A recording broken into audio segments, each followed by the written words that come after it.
Okay, everyone, and welcome to the market wrap up for the 14th of September, 2023.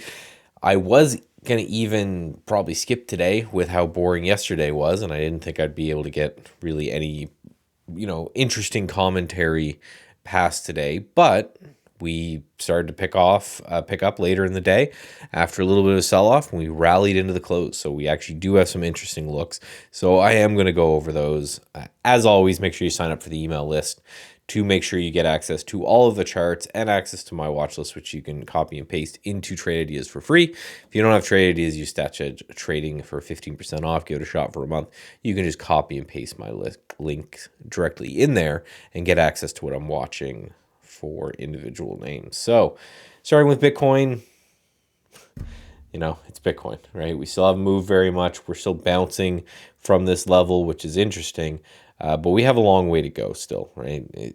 We really got this candle, this zone right here is really what I'm looking at for where shorts took place. So if we bounce into this and if it looks like we're going to fail, I may even add to my short again, but I'm definitely wrong if this breaks. My idea is, this is a big psychological point because we had a big push up and then just slammed right back down. So that hurt a lot of people. So I want to see those people either, if they're no longer hurt, then it's time to go.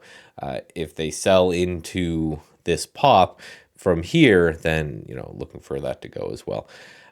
Dollar yen. So dollar yen looks like we could be breaking out here. We have this big kind of rounded bottom. If I go to a weekly chart, does it fill in? No. Big rounded bottom here on dollar yen.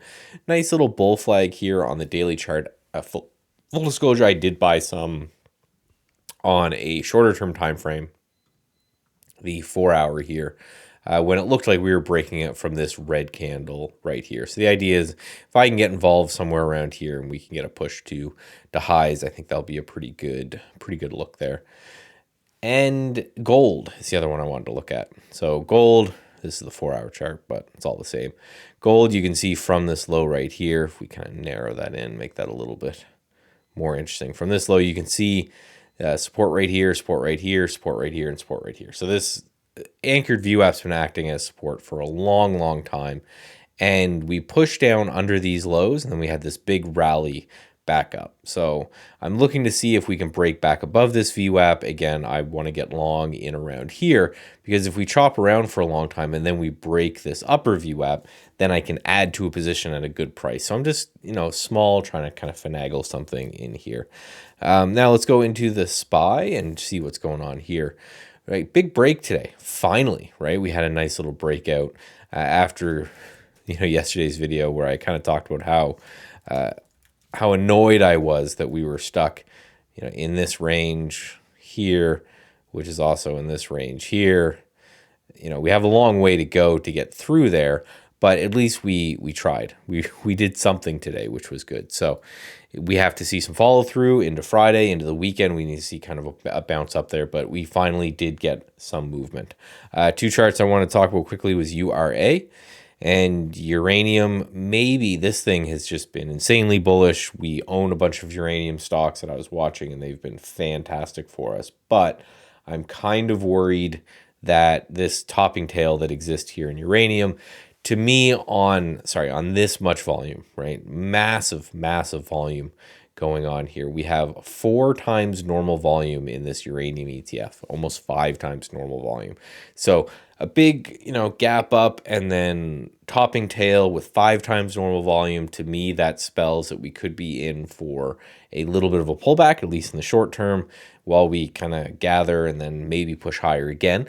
But knowing that, I did take a lot of profit in names like CCJ, which we had. I took a bunch around $40. It's actually my first sale. I did a good job actually holding on to a chunk of this one. So I took some at $40. I still have some, so if we keep going, I'll still be happy. But it just kind of looks like that could be get going. Semiconductors was one thing that just didn't do anything today. So we saw, energy and uranium breakout. We saw the SPY breakout of a little bit of range into another range. Semiconductors couldn't get it done at all. Right, we're right in this range. Same with ARKK, couldn't get it done either. Couldn't get off the map in ARK. Just a little doji inside yesterday's range. So relative strength and some energy and this kind of stuff. Relative weakness in tech is kind of what I'm seeing here. So one trade we did take today was Canva. Boom, Canva. So we took this one. Some people have asked more and more for like entries. Again, the shortest term chart you'll probably ever see me use is a 15 or a 30, in this case, a 30.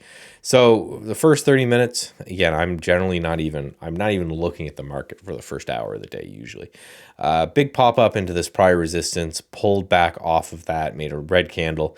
When this thing rallied up through there, that's where I got involved, right on this candle right here through this 52.75-ish area, a stop at the low of the day. Just, how can I minimize my risk so that if I'm right, I haven't sold any so far, nice looking close.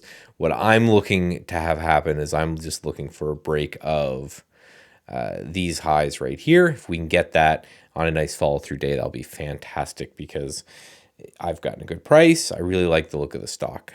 Some Yeti we took as well. This was more into the close.